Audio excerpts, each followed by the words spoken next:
Remember life and then your life becomes a better one. I made a man so happy when I wrote a letter once. I hope my children come and visit once or twice a month. Soon I'll be 60 years old. Good morning and welcome to the category Mistake Living with Anxiety Day 20. I don't know if I'm going to keep going day because it's kind of getting up there. So I started meds last week. I think today is, day 5 with the meds. I did start noticing differences. Some good, some not so good. The good part is I do have a little more energy to do certain things. My motivation is a little higher up there, which is, I guess, good. Negatives is I get these like brain fogs a couple times a day where I just kind of zone out and I don't even know what's going on. But that might change over time. So we'll see about that. The next thing I've noticed is my agitation is a little higher the last couple of days. And now that could be many different factors. It could be that, it is just a normal part of life. I'm agitated. Could be things in my life are kind of going crazy and I don't know how to react to them. Or it could be a mixture of all that plus some medication. Not sure. Father's Day was yesterday and heard from most of my kids. It was kind of nice. Didn't hear from my son, but I think he forgets what day it is because he works out in Vegas and Vegas is Vegas. And it was really nice. But when I hear from my kids, it's a weird conundrum for me. So first, did church. That was okay. I dealt with it. No big deal. Nothing great, nothing bad, nothing horrible, just kind of bleh. Went out to lunch afterwards with my kids and my wife and my grandson. And that was nice. I don't know how to put this. So my son and daughter-in-law paid for my lunch. But then we paid for everybody else. Actually, no, my daughter paid for herself. So I paid for my wife and 2 of the other kids, which is fine. It's just weird that, you're taking me out to lunch so I can spend money, whatever, but it's fine. But that's not kind of odd. I did get a cool sweatshirt, which I'll show towards the end of the podcast here and kind of show you what it looks like. But it's basically a pop sweatshirt because my grandsons and all I have is grandsons right now. Grandsons call me Pop. So that's my thing. So I got a cool sweatshirt out of that. And then a couple of my other kids reached out to me. And when they reach out to me, including my son-in-law, which is a little weird. When they reach out to me, it's very difficult because, so Bobby Jean reached out, Happy Father's Day, thank you. And I'm like, yeah, I love you. Thank you for bringing my kiddo. And she's like, well, I had no choice. And she was joking, of course. Another one of my kiddos reached out, and I think right now there's a lot of stress in her life, so she's kind of trying to figure out where it all belongs, where she fits, where our relationship is.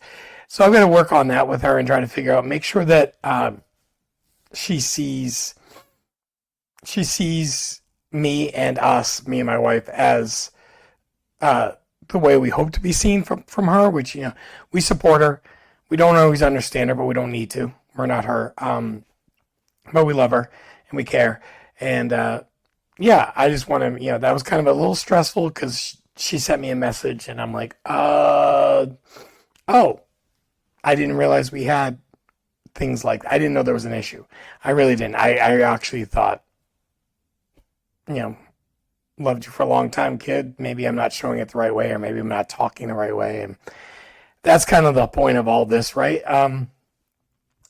So went to the courthouse today. The judge has not decided yet. It could be one of those things where he doesn't see me and just decides, or it could be one of those things where he wants to see me. And originally said, hey, you're going to see him this week. But then I went today and they're like, well, he's not sure if you have to see him. And I guess they can't erase it. What they can do is they can basically lock it away. They can make it go invisible for everybody. They gave me a term for it, but anyway, if someone will probably text me the term, it's fine. But basically, they file it away, and it's like it never existed, but it existed. I'll take whatever I can get. Honestly, if that works, that works. Maybe he'll do a 2-for-1 special, but I doubt it. So the Canada trip is like, I don't know, 10 days away. So I'm a little stressing out here. But the plan is I'm going to go to the courthouse again on Wednesday, double check, see what's going on, and see what I can do there. All my tenants have moved in and moved away and moved out and moved through, and everyone's kind of placed in their homes and everything's going good there. I got the deck done. I got to tighten up a few things just to make sure it's better just for me. And I wanted to talk to you about Father's Day and why this year is the first year in a long time I've tried to look at it differently in a better light. So, as I've said before, I've had daddy issues most of my life. I thought because one thing and realized it's something else. So I normally don't like to reach out to my dad or any dad other than me on Father's Day, and I don't even like hearing Happy Father's Day. It's kind of like one of those thank you for your service things. I don't always enjoy it, but I did message a few different people yesterday. I did through Facebook, but I texted one of them and basically explained, my father brought me life. He gave me appreciation for certain things, and now we have a relationship, and I'm very happy with that. I'm happy that I can actually call him and say, hey, I'm doing this project. I don't know what I'm doing. Help me out. And he's willing and he's able to help me out. Hey, the kids have moved into their apartment. You made this for them. Hey, great. Awesome. I also talked about my stepfather, John, who passed away, and how, him and I didn't get along. We didn't connect on any level. But he wasn't a horrible stepfather. He tried. He tried to understand me. Just him and I just weren't the same person. He had a better relationship with my sisters than with me, which is fine. All of us have those people who we know love us but aren't close to us.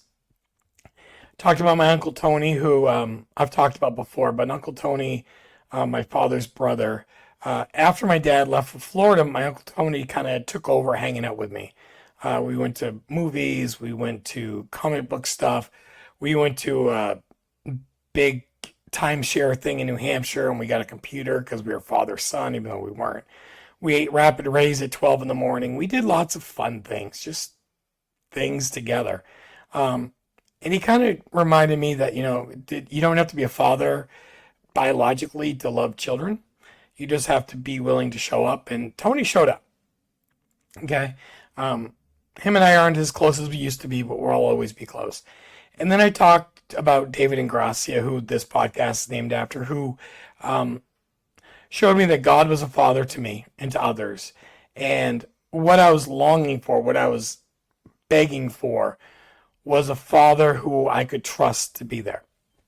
And for the longest time, I couldn't trust. At that time, when I met David Ingracia, John and my mom were getting divorced. My dad still and I weren't really talking much. Tony and I had just started not seeing each other as much. So there's this void in my life, and I wanted something dependable, and I didn't see it. David Ingracia would give me that opportunity to see the love of God through his actions. He's like, I'm not perfect. Hey, I see you're struggling. What can I help you with? What can I do? What will make this better? And then he didn't just give in and let me do whatever. He showed me different ways of dealing with what I was dealing with, which is good, right? It's a good thing. It's a good thing. I brought all these guys up, and I brought them up because I'm a father. I have a few kids, and I always try to figure out who am I being a father like? Who am I basing myself off of? And what I've realized is I'm basing myself off of all of them. I am biologically a dad to 3 kids, Josie, Jeremiah, and Joshua. Okay. I will be there for them. I've supported them. I've tried to encourage them to do things that I enjoy. And if they don't enjoy it, then I try to figure out what they enjoy. Okay. I also have 6 kids who aren't, 3 of them are legally mine, and the other 3, 4 are not legally mine, but they think they're mine. Okay. And I don't understand them completely, but I'm always going to be there for them. Like John. John didn't always understand me, but he was always there. I don't always understand these kids. I don't think I ever will. It's just we're wired differently. But if they called me and said, "Hey, I'm in trouble," I'll be there because that's what you do as a dad.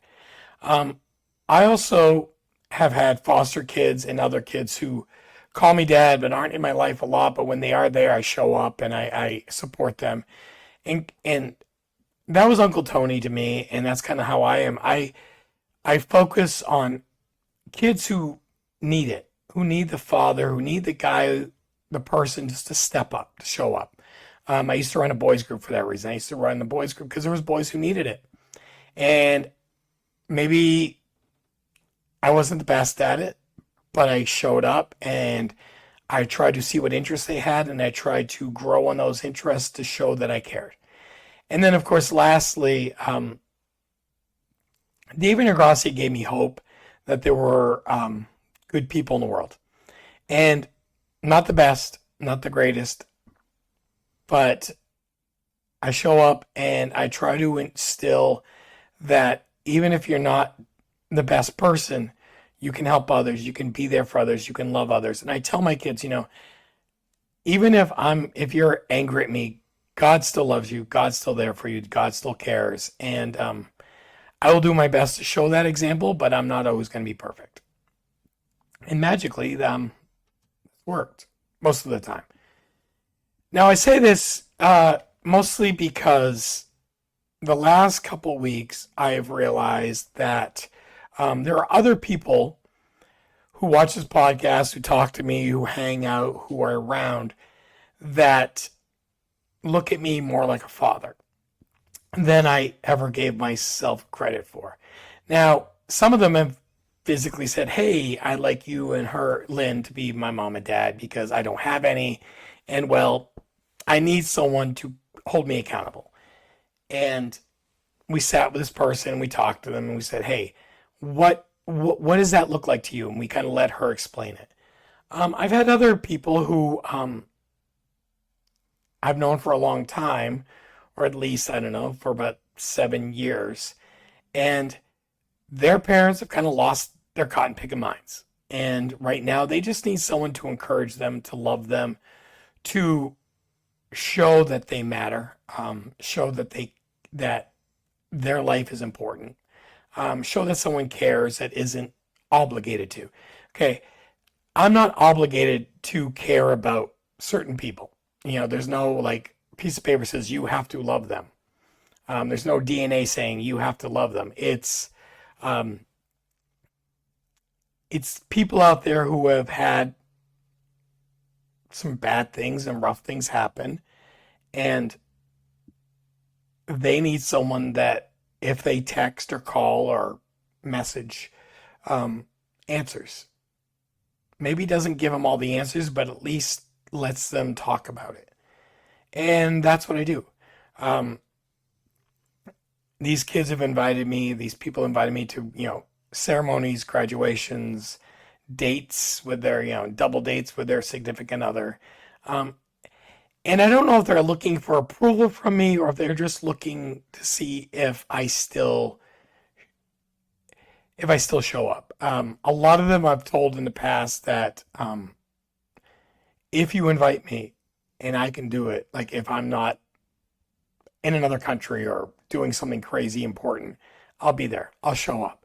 And I've done it. I've shown up to musicals. I've shown up to graduations. Like I said, I've shown up to all different types of things. And I show up because they invited me. I showed up to a musical because the kid's parent invited me. And that's what I'll always do. Um, but with this lifestyle, with this weight that I put on myself, I feel like I disappoint people if I can't do it. Uh, I feel like I'm letting somebody down um, if I can't be 100% with them when they need me, no matter what. Um, my daughter in Texas, she blew a tire at like 4 in the morning. Um, and when she called me, my first instinct was, does she need me to go down there? Now, flying to Texas ain't happening in 2 minutes, okay? It's not an easy trek. Next thing, after I said, hey, are you okay? What do you need? I said, hey, do you need money for new tires? Her in-laws had already taken care of that. Now, I should be happy with that. I should be ecstatic that she didn't ask me for money. I was jealous. I was jealous because uh, I'm dad. You're supposed to rely on me, not on somebody else. And that's what I'm trying to come to grips with lately is um, I'm dad. I have always expected my kids, no matter if they're my kids or not, to rely on me to help them no matter what. And when they don't, when someone else steps in the gap, I should be happy about it, but I'm angry. I'm frustrated. I'm jealous.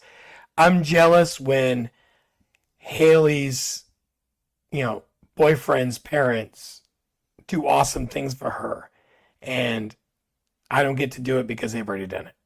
Or when, you know, Vicky's in-laws or whatever they are helps her with her car issues and she doesn't get to ask me and I don't get to say yes or no. And it's weird. And it should, again, it shouldn't hurt my feelings, but it does. It makes me jealous. And I'm jealous and it's silly. My daughter and my grandson and I and the other kids went down to the beach a couple weeks ago. And my daughter bought her own candy at the candy store for her and her son. That made me jealous. I'm like, wait a minute. That's my job. I buy things. Yesterday's lunch, I complained about it, but it was weird for someone else to pay for my lunch because that's my job. My kids don't spend money on me. I spend money on them. And that is a stressor for me, which is a weird stressor. It's a weird stressor because you wouldn't think that stresses somebody out. But my whole life, okay, growing up as a kid, I didn't want to rely on anybody. It was my problem to fix. I fix, I take care of, I do. That's what happens. Okay. Got married.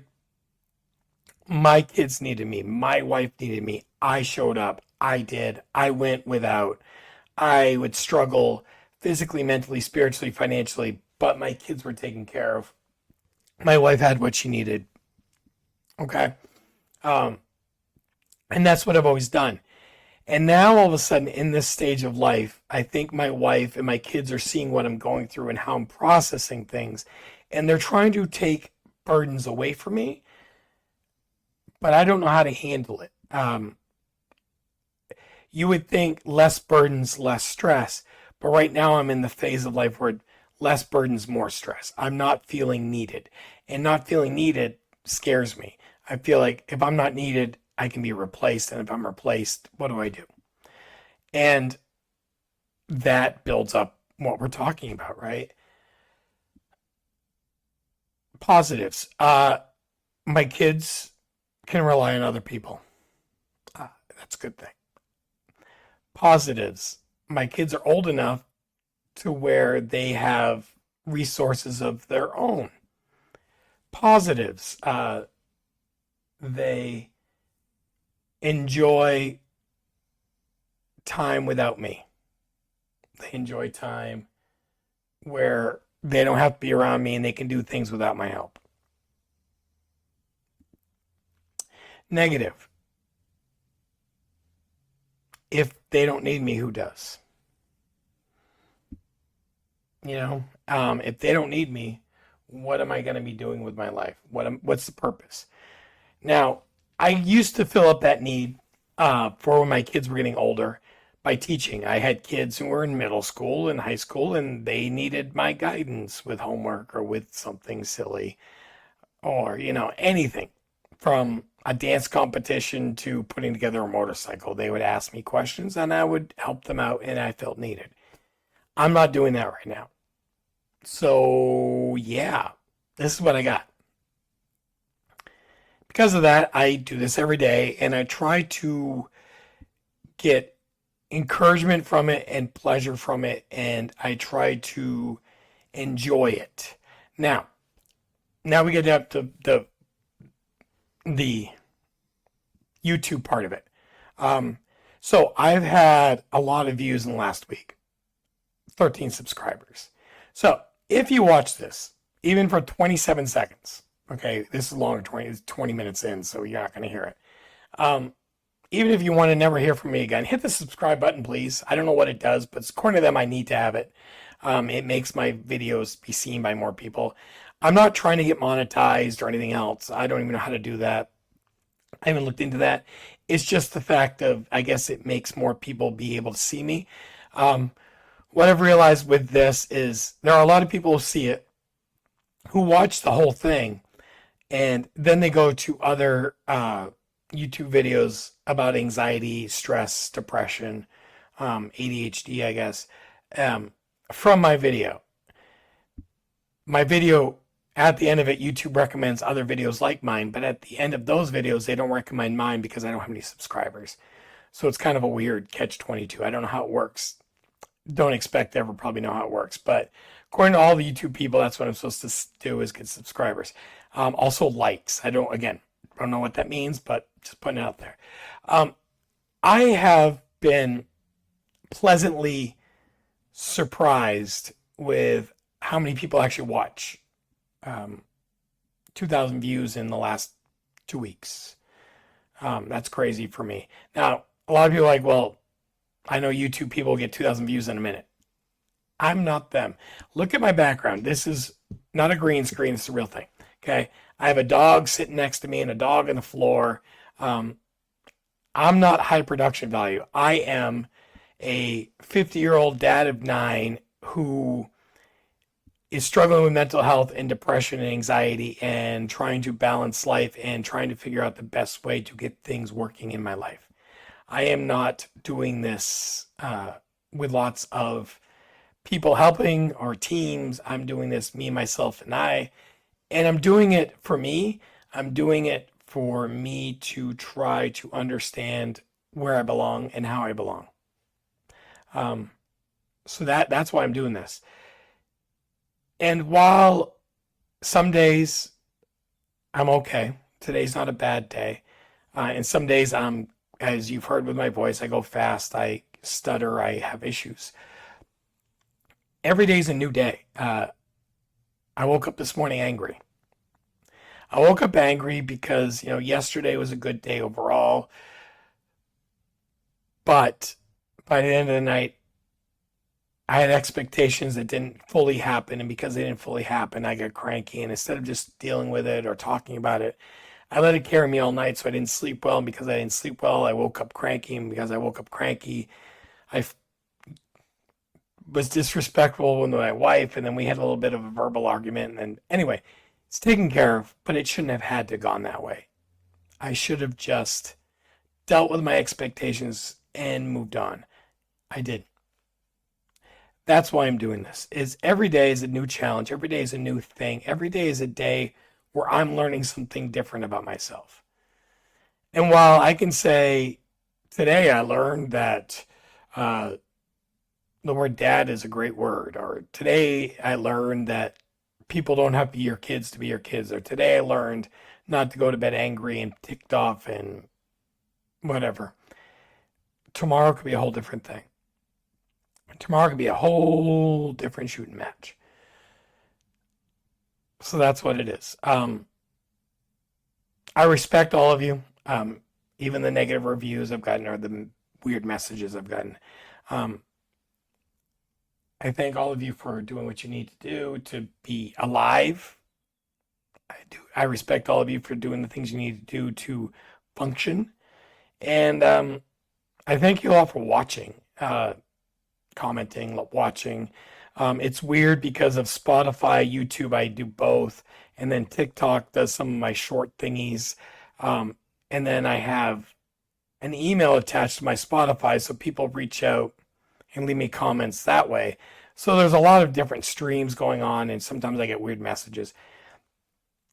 I don't care how you listen. I don't care how you watch. I don't care how you comment. Like, I don't care. I don't care if you subscribe to YouTube or Spotify. Just continue to give me a shot. Continue to be there. Continue to grow with me, and maybe together we can, become new people, better people, and more encouraging people. Till tomorrow. Thank you all for watching, and have a beautiful day.